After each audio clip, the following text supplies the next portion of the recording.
you criticized Obama. Yes. On a number of occasions. Yes. Now I'll be honest. As someone who grew up in the U.S., I remember watching the old Chris Rock stand-up specials where he said there's never going to be a black president. I remember that. There's never even going to be a black vice president because the first thing that'll happen is some black guy is going to kill the president, be a hero in prison because the vice president will then become the president. I was honestly surprised that in my lifetime there was a black president and a two-term black president as that. And the one thing that I can say, and this is my own personal opinion, as I go through life and as I build my business and I do different types of things, the first thing I usually look for is what's the role model? Who's already doing what I want to do? How are they doing it? And let me somewhat emulate what they're doing and use them as a blueprint to where I want to go. And I don't think you could deny that having a black president is inspirational for black kids all around the world, not just America, to say, wow, someone who looks like us can have the highest job in the land, if not the world, when at one point we weren't even considered humans. People didn't even think we could read. We were bred like cattle, in terms to try to create the biggest slaves and so forth. To go from that to actually say, here's someone who actually did a job and even got reelected. You can't say that's not a role model. I would say he's not a role model. A role model is someone whom you would like other African-American boys to aspire to be. When you look at President Barack Obama's political behavior in the White House towards African-Americans, I cannot in good conscience want any African-American boy to emulate the neglect that their president has shown for African-Americans. In fact, when you look at the black reality, each index of black progress has actually regressed since Obama has been in the White House. Dropout is higher, unemployment is worse, incarceration is higher, police brutality has almost went back to the days of Reconstruction, pre-Jim Crow. Mind you, he's done nothing about it. Okay, now I understand the argument. He's president for the United States of America. He's not just president of Black America. I understand. But here's the issue with that, Black.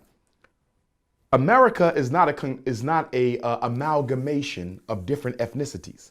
America is a solid bowl. Okay. And in a solid bowl, you still have every vegetable maintaining its own uniqueness. A salad is not a soup. In a soup, you cut it all up and you don't know what's in this soup. But in a salad, everything maintains its identity. The Chinese, the Italian, the Irish, the European Jew, everyone retains their identity. Which means that if you want to take care of the American people, there is no homogenous American people, Vlad. There is only subgroups of America. So Obama took care of the homosexual minority subgroup. He took care of the female minority subgroup. He took care of the immigrant minority subgroup, but the group that built the United States of America, that made it what it is, African people received no direct attention from the president of the United States. How can you say he's the president of all people when he's act specifically for gays? Everybody in America not gay, but Obama gave homosexuals 3 laws, a Supreme Court justice, more than 250 federally appointed jobs. He gave the Latinos a Supreme Court justice, unprecedented laws, white women, the Equal Pay Act. He put another female in the Supreme Court. So he's done things for female minorities, gay minorities, Latino minorities. He's done nothing for African Americans. I cannot look to him as a role model. If Frederick Douglass were alive, if Marcus Garvey were alive, if Dr. King were here and now, he would be criticizing Obama as much as I. His choice of words may be different, but he would have to, because even Dr. King spoke of how the power structure loves to use black faces to hide the racist agenda of the system. In fact, before Obama got elected, I'm the only black scholar I know of prominence, who actually said this was not going to be a good thing for black folks. And people said, how can you say that? I said, it's real simple. Look at the condition of black people with black politicians in office. Do you realize since the rise of the black politician, post-civil rights, post-Dr. King assassination, the condition of the black community gets worse the more we elect black people. We get a black governor, we do worse. A black mayor, we do worse. Black state reps, U.S. reps, councilmen, aldermen. Why do we do worse? You know why? Because 99% of all black elected officials, Obama on down, are financed by the Democratic Party, white corporations, and by some of the same entities that we as a people have to challenge. How can he carry out a black agenda when he's financed with white money? The only way black America is going to get elected officials that do the work of black people is to dig in our pockets and finance them ourselves. We vote. Voting is important, but you did not finance. The only way you control a politician's behavior is when you control the pot of money he uses to get elected in the first place.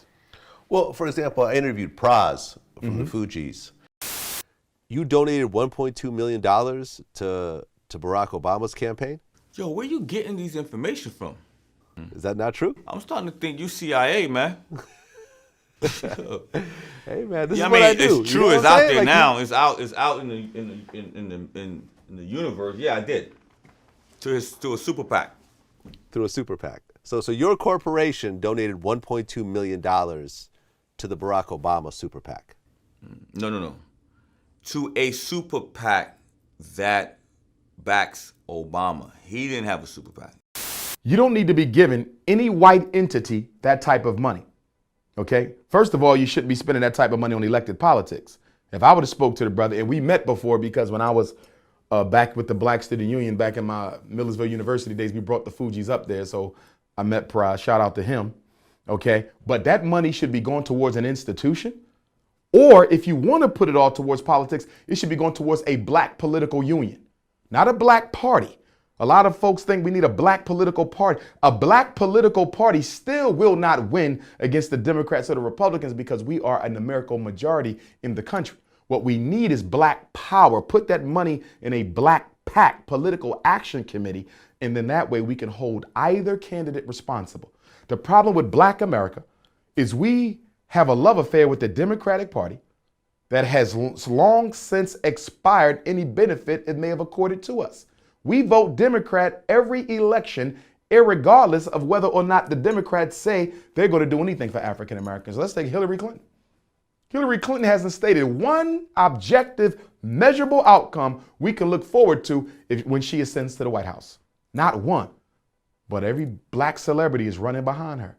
Even the parents of our slain children, murdered by the police, running behind Hillary. We think she's going to do something.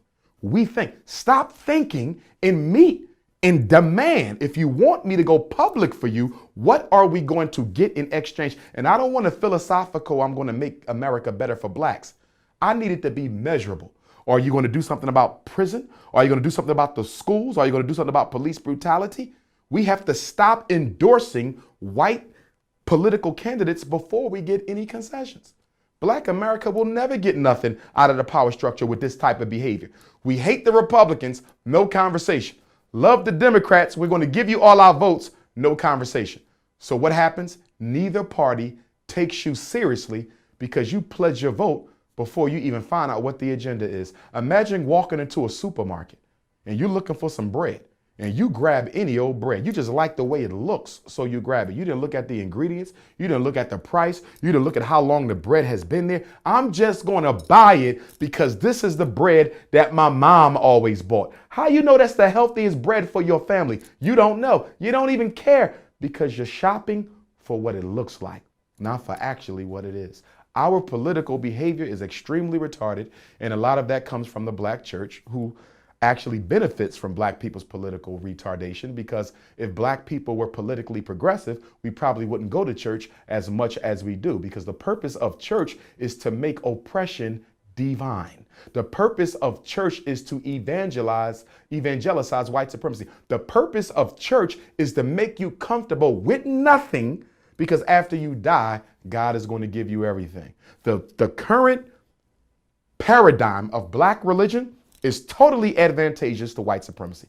There is no church I know of with a bank that's trying to build. There's no church I know of that's putting black people to work.